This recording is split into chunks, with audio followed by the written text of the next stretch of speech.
Assalamualaikum warahmatullahi wabarakatuh. Selamat siang, selamat siang buat kita semua. Apa kabar anak-anak ibu yang ada di rumah? Semoga kalian selalu senantiasa dalam keadaan sehat walafiat.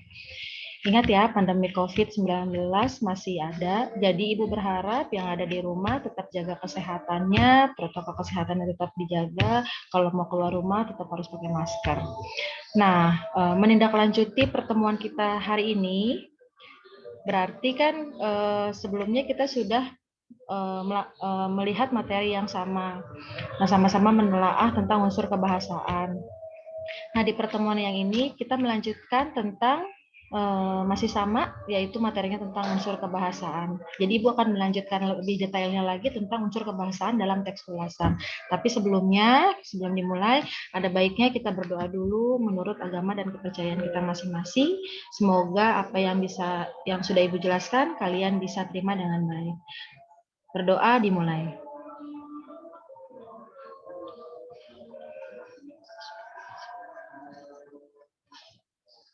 Berdoa selesai.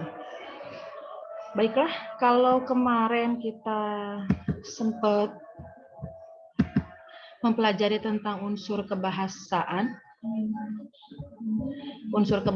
dari teks ulasan, kali ini adalah pertemuan teks ulasan, tapi pembahasannya adalah unsur kebahasaan yang terakhir yang akan Ibu jelaskan. Nanti tugasnya menyusul, Ibu akan kirim lewat Word ya. Nah, kita lihat dulu di sini. Menelaah kaidah kebahasaan, teks isi ulasan resensi, cerpen, film, novel, ataupun karya seni daerah lainnya yang dibaca atau didengarkan. Nah, tujuannya adalah diharapkan peserta didik mampu menelaah struktur atau kaidah kebahasaan dari isi teks ulasan atau resensi. Nah, yang sudah kita bahas, yang sebelumnya di dua pertemuan sesudahnya, itu ada istilah, ada sinonim, ada verba atau kata kerja, ada nomina, ada pronomina. Pronomina nanti akan kita bahas hari ini. Berarti kemarin 4 yang kita sudah bahas ya. Yang satu ada istilah, yang kedua ada sinonim dan antonim, yang ketiga verba, yang keempat adalah nomina. Nah, kita mengingat kembali kalau istilah itu berarti ada umum sama khusus. Kayak misalnya rumah itu umum ya. Bagaimana mengkhususkan sebuah rumah sakit, perumahan itu dikhususkan. Kalau sinonim dan antonim berarti persamaan dan lawan kata. Cantik menjadi baik, cantik menjadi bagus, terus jahat menjadi baik, dan lain-lain sebagainya. Nah, kalau yang kemarin kita sudah bahas ada verba atau kata kerja. Nah, verba ini, kata kerja ini ada aktif. Nah, aktif itu terbagi menjadi transitif sama intransitif. Kalau transitif berarti memerlukan objek, kalau intransitif tidak memerlukan objek. Nanti kita akan bahas lebih dalam lagi di kalimat simpeks sama kompleksnya. Yang selanjutnya ada verba pasif, yang dimana dia harus memiliki awalan di, awalan ter, dan awalan diper. Yang keempat, yang terakhir kemarin Bu Anita bahas, itu ada nomina dasar sama nomina turunan. Kalau nomina dasar berarti kata dasarnya. Kalau turunan itu ditambahkan awalan, bisa ditambahkan akhiran, contohnya perjalanan, berarti kan kata dasarnya jalan. Dibutuhkan nomina turunan pe dan an, atau jalanan, kata dasarnya jalan. Berarti akhirannya adalah an, itu dikatakan sebagai nomina turunan. Nah, selanjutnya Ibu akan menjelaskan tentang pronomina. Nah, pronomina di sini sebenarnya nggak terlalu sulit ya, karena bisa dikatakan pronomina itu sebagai kata ganti. Kenapa dikatakan sebagai jenis kata ganti atau frasa nomina? Karena dia digantikan dengan kata ganti orang, kata ganti pemilik, kata ganti petunjuk, penghubung, atau bahkan bisa dikatakan sebagai kata ganti tak tentu. Contohnya ada apa aja kalau kata ganti orang, Bu? Ada saudara, ada bapak, ada ibu, nyonya, iya, dia, mereka. Nah, itu dikatakan sebagai kata ganti orang. Yang kedua, ada kata ganti pemilik. Ada ku, mu, dan nya. Misalnya, itu punyaku, itu punyamu, ini punyanya. Nah, itu menggantikan kata ganti pemilik. Yang ketiga, ada kata ganti petunjuk. Ada menggunakan kata ini dan itu. Aku taruh ini di mejamu. Nah, ini berarti kata ganti petunjuk. Yang keempat, ada kata ganti penghubung, yaitu menggunakan konjungsi yang. Yang kelima, ada kata ganti tak tentu. Artinya, kata ganti tak tentu sebenarnya bisa merupakan kata tanya ya. Siapa, barang siapa, atau bisa diganti dengan sesuatu, masing-masing itu dikatakan sebagai kata ganti tak tentu. Itu untuk pronominanya.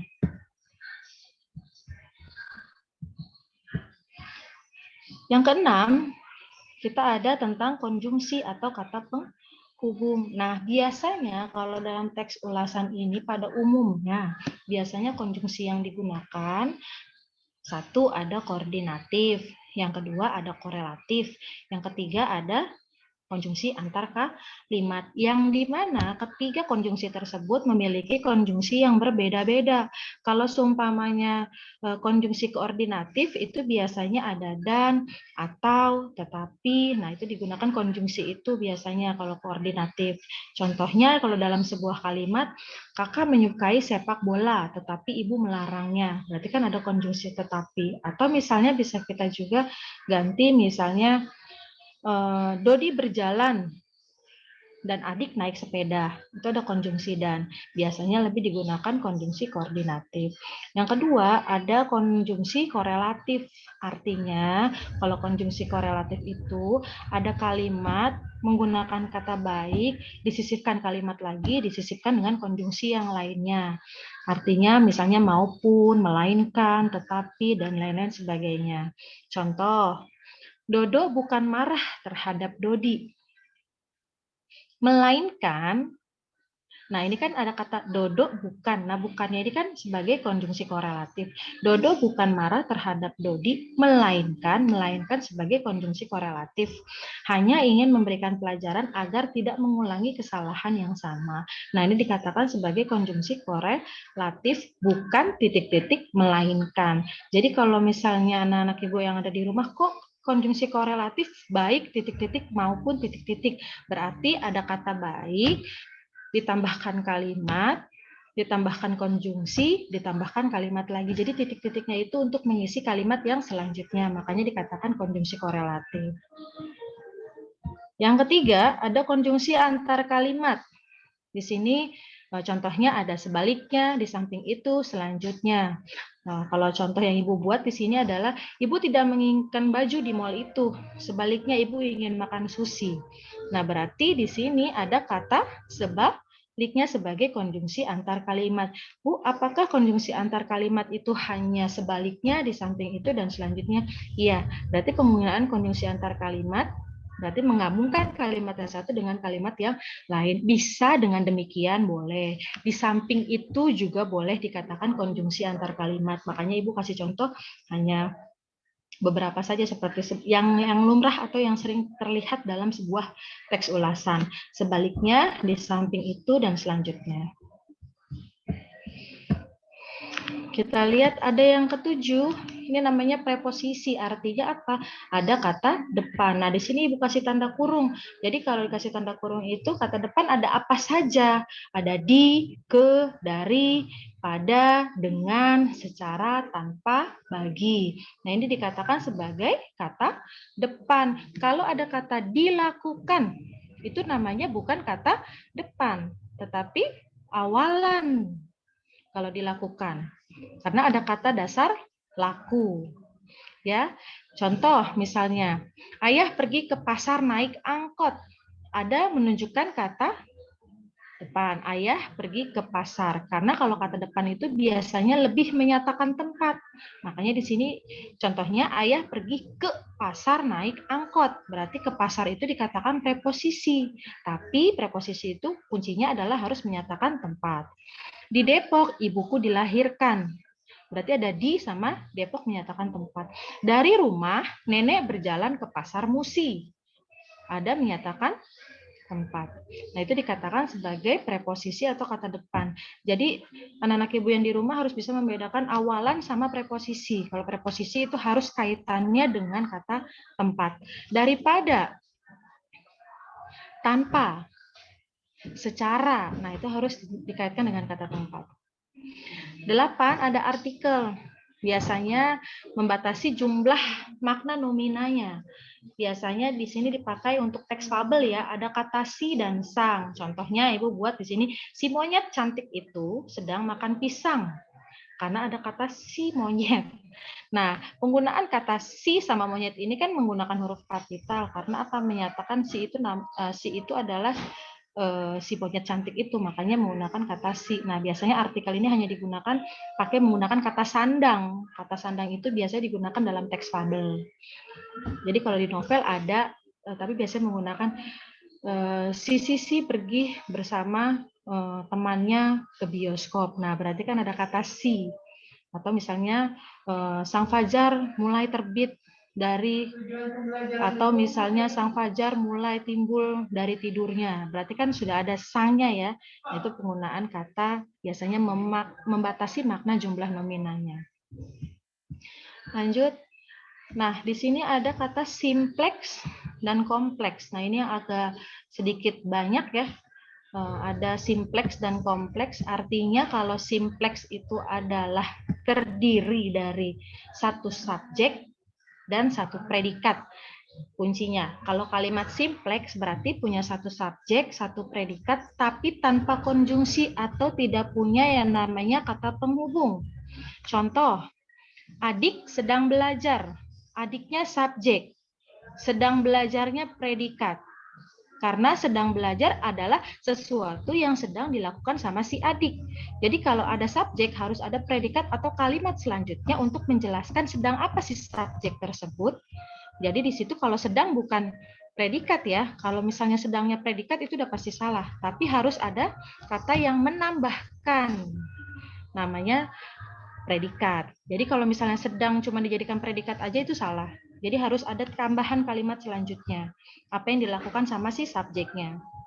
Adik sedang. Kalau misalnya adik sedang, loh ngapain sedangnya? Tapi kalau misalnya sedangnya dihilangkan, adik belajar. Berarti pemahaman orang tersebut akan masih paham, oh bahwa si adik sedang belajar. Makanya itu namanya kalimat simplex. Nah, contoh lagi. Adik sedang belajar bahasa Inggris di rumah pintar bersama Bambang. Adiknya subjek, sedang belajarnya predikat, bahasa Inggrisnya objek, di rumah pintar keterangan tempat, bersama Bambang sebagai pelengkap. Apakah ini dikatakan sebagai kalimat simplex atau kalimat tunggal? Iya. Kenapa? Karena sesuai dengan artinya yang memiliki satu subjek, satu predikat, tapi tanpa konjungsi. Walaupun ada objeknya, ada keterangan tempatnya, ada pelengkapnya. Jadi kuncinya harus ada satu subjek sama satu predikat. Jadi adiknya subjek, sedang belajar predikat, bahasa Inggrisnya objek, di rumah pintar, keterangan tempat, bersama Bambang sebagai pelengkap. Nah, cuma ini nggak bisa dipasifkan. Kenapa tidak bisa dipasifkan? Karena kalau bisa dipasifkan harus memiliki awalan me. Jadi adik sedang belajar bahasa Inggris, bukan belajar bahasa Inggris sedang diajar adik, itu nggak bisa. Jadi ini tidak bisa dipasifkan, tapi memerlukan objek.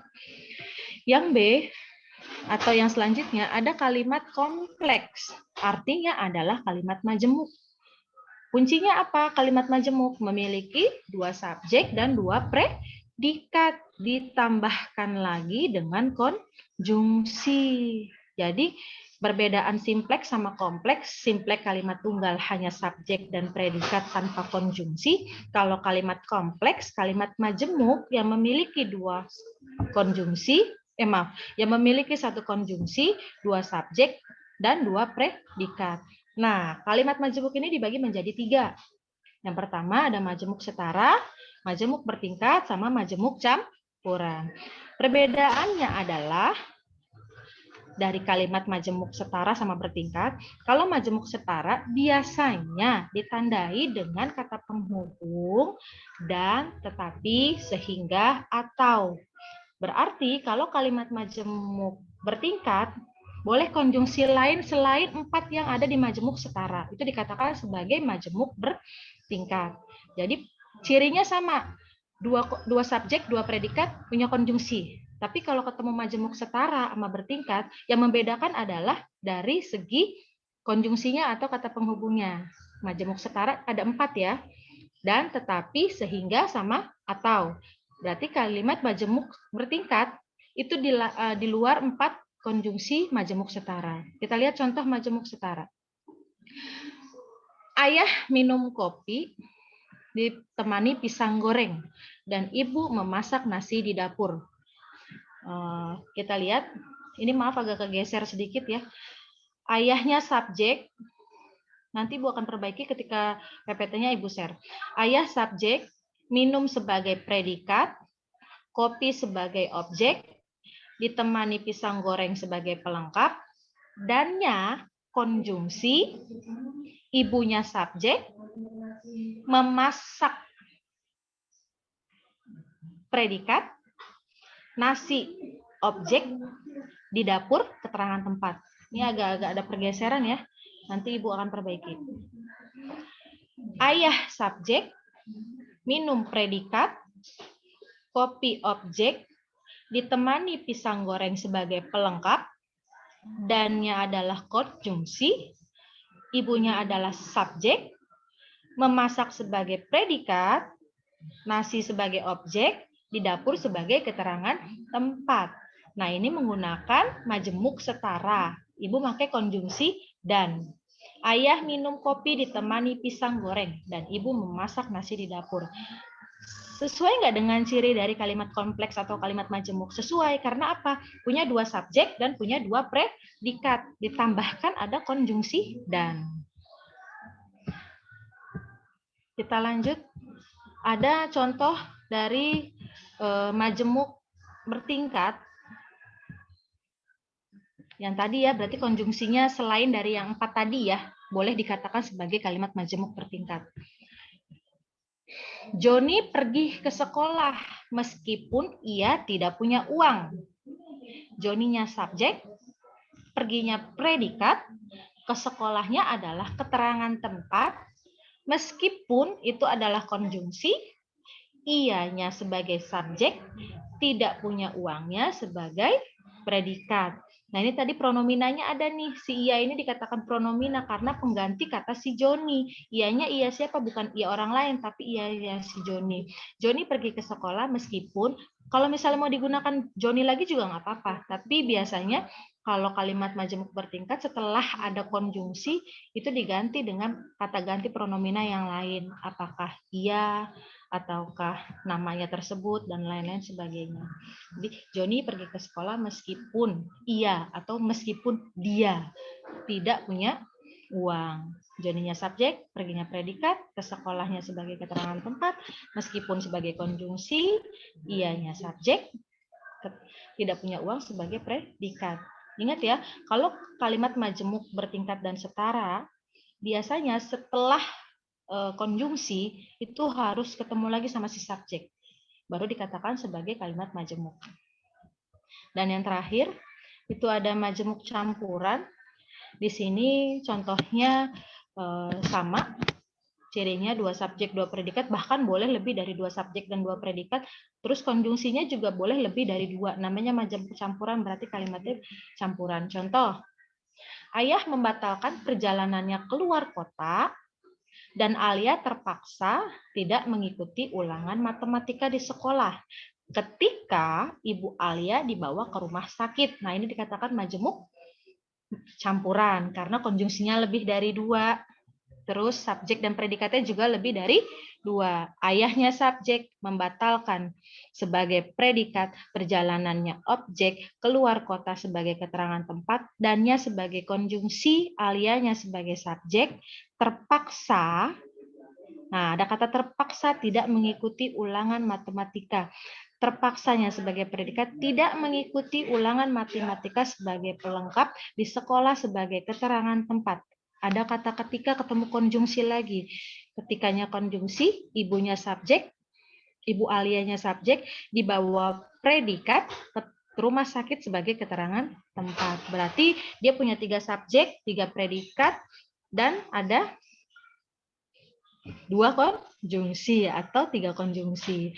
Nah, berarti di sini kalau kalimat majemuk campuran, kuncinya adalah subjeknya boleh lebih dari 2, Terus konjungsinya juga boleh lebih dari 2. Bu, kalau seandainya konjungsinya 2, tapi ternyata subjeknya lebih dari 2 atau predikatnya lebih dari 2, boleh saja silakan. Yang penting ketika membuat kalimat majemuk campuran, dilihat dulu bentuk kalimatnya seperti apa. Jadi jangan sampai kita bikin kalimatnya asal-asalan, tapi nanti kalian yang di rumah nggak paham bagaimana cara membuat kalimat majemuk campuran. Jadi ditata dulu kalimatnya, baru nanti kalian tentukan mana subjek, mana predikat.